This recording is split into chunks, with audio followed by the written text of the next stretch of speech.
Nous nous rendons aujourd'hui dans le Binntal. Je pense que tout le monde sait où ça se trouve. Enfin, pour ceux qui l'auraient oublié, je préciserai que le Rhône part du glacier du Rhône, coule dans une vallée appelée la vallée de Conches, que sur la rive gauche de ce fleuve débouche une autre petite vallée qui part de la frontière italienne qui s'appelle le Binntal, la vallée de Bin.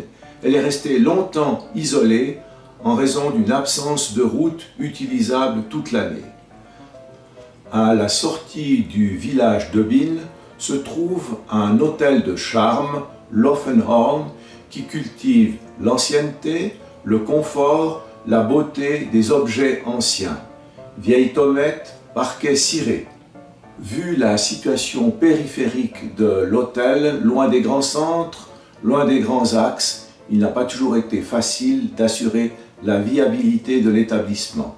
C'est ce que va nous expliquer la gérante actuelle, Madame Uppi Regula.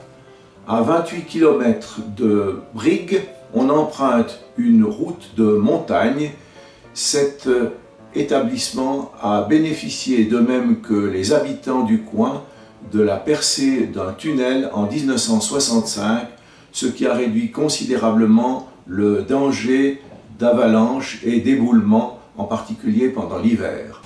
En 1880, Joseph Schmidt de Ernen il a obtenu la concession pour construire une auberge ici à Schmidige Hichere, dans le centre de la vallée de Bin.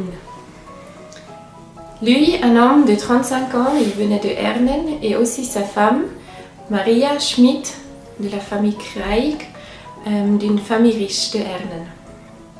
Ils ont construit l'hôtel et puis 2 ans après, ils ont ouvert ici l'hôtel Offenhorn à Bin.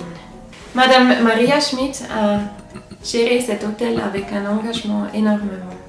Surtout les Anglais, ils venaient très nombreux, bien que le chemin pour aller à Bin n'était pas très confortable parce qu'ils devaient passer la gorge Lac-Dwingischlucht. Les affaires allaient si bien qu'ils avaient la possibilité d'agrandir l'hôtel pour le double seulement 15 ans plus tard. Madame Maria Schmidt et Joseph Schmidt, ils ont géré cet hôtel avec leurs enfants pendant 30 ans, après qu'ils ont donné la gérance aux enfants, à Guillaume surtout. La Première Guerre mondiale est venue et puis ils avaient du mal. Il n'y avait pas de clients, mais avec beaucoup d'engagement, ils arrivaient à survivre l'auberge. Et puis après la Première Guerre, ça allait encore un peu mieux. Même les Suisses, ils venaient, pas seulement les Anglais. Et puis là, il tombait la Deuxième Guerre mondiale. Et puis là, l'hôtel, il était le logement des troupes. Alors, les militaires habitaient dans cet hôtel et grâce au gouvernement fédéral, ils avaient la possibilité de faire des rénovations. Et c'est aussi là, alors dans les années 47, 48, ils avaient la possibilité de refaire le Walliser Stube, alors en bas, le petit salon valaisan. Après la 3e génération de la famille Schmidt, en 1968, tout s'arrête pendant 3 ans. Malgré d'autres rénovations, les gérants qui se succèdent pendant 13 ans ne peuvent assurer la rentabilité avec seulement des saisons d'été. C'est ainsi que la coopérative Genossenschaft Provintal était fondée pour sauver l'hôtel. Et la coopérative, elle s'occupe maintenant depuis 30 ans de l'hôtel, du bâtiment. Et ils ont fait des rénovations et des restaurations. Et ils ont refait l'hôtel comme il était construit à l'époque. Après la rénovation des façades extérieures en 1990, la Genossenschaft Provintal s'est lancée dans des rénovations et restaurations complètes en 2007. Ils ont rénové les pièces publiques au rez-de-chaussée, la salle à manger, et puis le bistrot, et puis après aussi les chambres sur les 3 étages.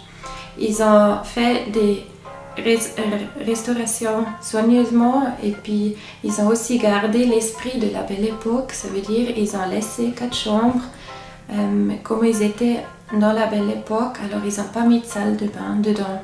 Il y en a des autres avec des douches, toilettes modernes pour être capable de correspondre Au désir des au clients. désir des clients. Genau. Mais toutes les chambres ont de l'eau courante quand même. Toutes les chambres ont de l'eau courante, ils ont un lavabo dans la chambre, mais les 4 chambres nostalgiques, comme on l'appelle, ils ont la douche et la toilette sur l'étage. Et puis il y a aussi l'installation d'un ascenseur. Oui, aussi, depuis quelques années, on est capable aussi d'accueillir des clients avec une chaise roulante ou comme ça, parce qu'on a un ascenseur sur les 3 étages. Et ces rénovations, ces restaurations ont été reconnues d'un point de vue public ou bien? Ah oui, ils ont même reçu un prix spécial du jury de ICOMOS pour ces restaurations bien faites. C'est un hôtel historique. Non, ICOMOS, c'est une organisation qui s'occupe des monuments historiques. Mais l'hôtel Overnoorn fait aussi partie de la coopération Swiss Historic Hotel depuis 2008. C'est une famille des hôtels historiques dans la Suisse. Lorsque l'on pousse la porte de cette chambre, on a l'impression d'une présence invisible. C'est celle de Winston Churchill qui l'aurait occupée naguère, naturellement avant sa restauration actuelle. Elle lui aurait permis de se ressourcer face à ces magnifiques montagnes.